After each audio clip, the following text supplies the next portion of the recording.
are going straight to Ashanti region, where we have our Ashanti regional correspondent Hafiz Tijani bringing us live updates from the burial and final funeral rites of the former Deputy Minister of Finance and MP for Ejisu. Hafiz, good morning.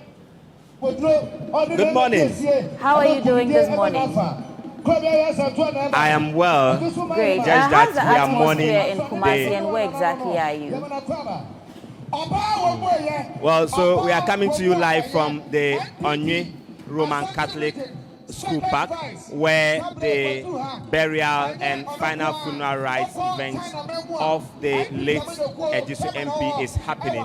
And the atmosphere is that of solemnness. The atmosphere is that of grief and sorrow from constituents, residents of the Ejisu municipality, party members, New Patriotic Party members, and also the relatives and other sympathizers of the late Deputy Finance Minister and also the late Member of Parliament for Ejisu constituency. So when you come here, the mourners who are attending this event are clad in black and red attire, and this symbolizes that they are grieving the loss of the late Member of Parliament for this area.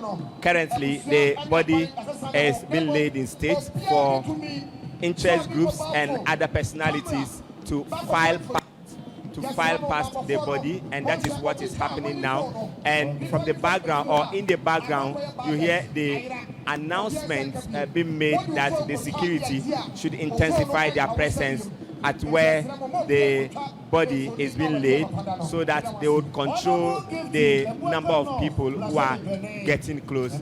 But so far, it's been calm here. It's been that of grief and sorrow from mourners, relatives, friends, sympathizers who are coming here to join in the event.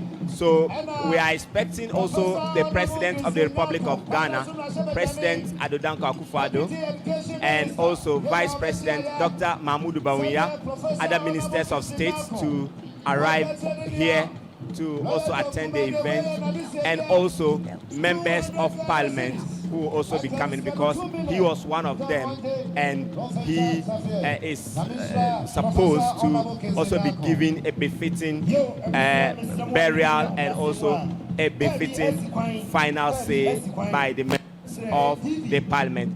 So joining me now is the global president of the Opokuwari School 1997 year group. He has come here with the administration or the authorities of the Opokuwari School, the 1997 year group, AV group. He's the global president. You are welcome to Citi. Thank you. John Kumah was a student of Opokuwari School. How did you know him? Well, if you have to start that way, let me greet fellow viewers and hearers. If you have to start it that way, John unfortunately did not come to meet me at school. I had left about 18, 19 years before he came in. But he came to school in 1997 under the special Opokuwari or Akateche numbering system, AV. He happened to be AV241, meaning that the year group was AV, and his school number, he was enrolled as the 241st student of the school.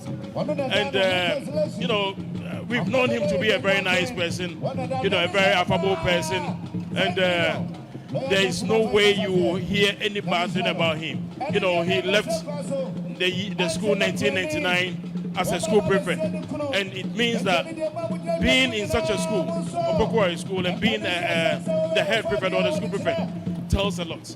It tells you that, you know, his character and everything was superb. How did the Opokuwari School take the news of his death? It's just unfortunate. In fact, I happened to be in Accra. I had just landed from the airport in Accra, and the news hit me that he had passed on several hours earlier. And we had a function, but we had a program at the King Parish. And when I got there, it was like hell had broken loose. It was very, very pathetic for us to hear such a word. We understand after he left school and entered mainstream politics and even rising to become the Deputy Finance Minister and the Member of Parliament for Ediso, where we are currently. He came back to the school to put up some infrastructure. Tell us about these projects. I don't know if I can use 5 minutes of your time to explain the good things that he has done. I don't know. There was this news that broke out about our toilet facilities that were not enough for the school, and he just heard the news and then approached the school authorities that if the school would allow him, if they could give him space, he would want to put up a washroom, and that facility was built within, I think, within a year. The facility was built with a 35-seater washroom. Was built in a year, and I happened to be a part of the team that commissioned it. He came with his father and with his year group colleagues, and I sat right behind him. And I could recall that he turned to me and asked me, President, what is that structure? In fact, there was another structure in front of us. I call it a skeleton. It was supposed to be an ICT center. And I told him, this is supposed to be an ICT center, but it's practically abandoned.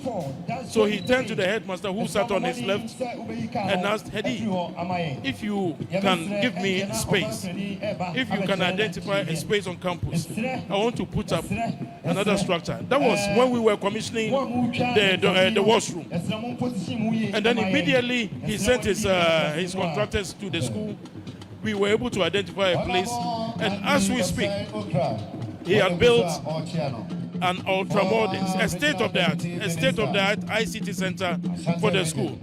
It is not even commissioned, and he has named it after our king, Otumfuo Osei II.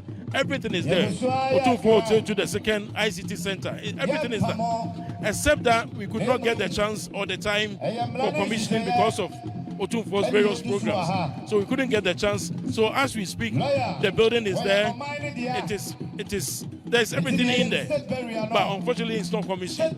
So we are pleading after the funeral and everything, we might send a petition to Mensia to allow the king to come and commission it for us.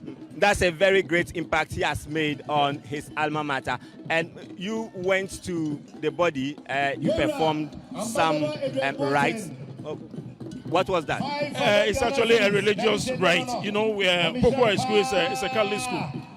And some of us, we had the chance to learn Latin. Everything about it is about Latin.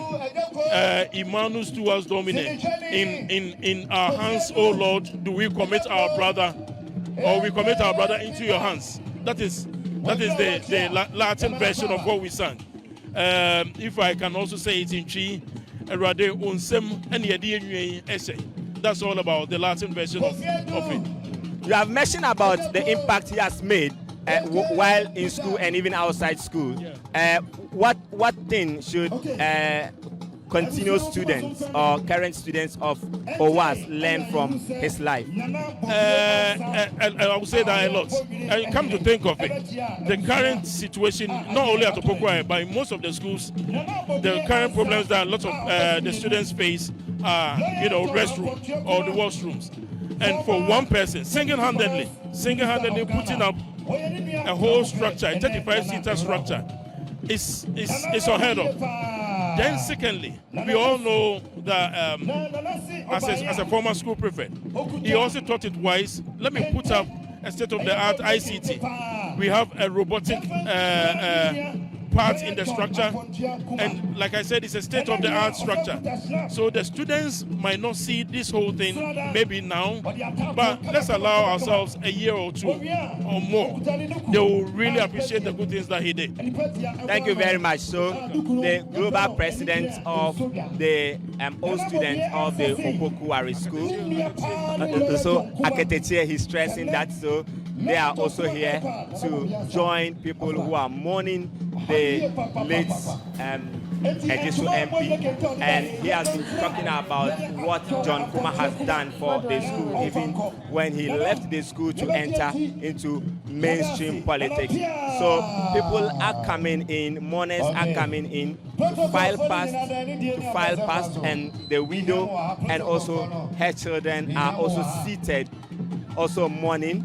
They are seated with their other relatives who are also coming in to mourn with them. So the widow is in black, and she has been weeping all through in the morning. She cannot hold back All right, her tears, Hafiz. grieving her husband. Hello, Hafiz. Yes, I can hear you. Right.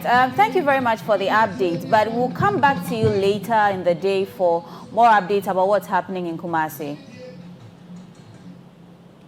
Right, so that was Hafiz Tijani, our Ashanti regional correspondent, bringing us the live updates from the final funeral rites of the late MP for Ejisu constituency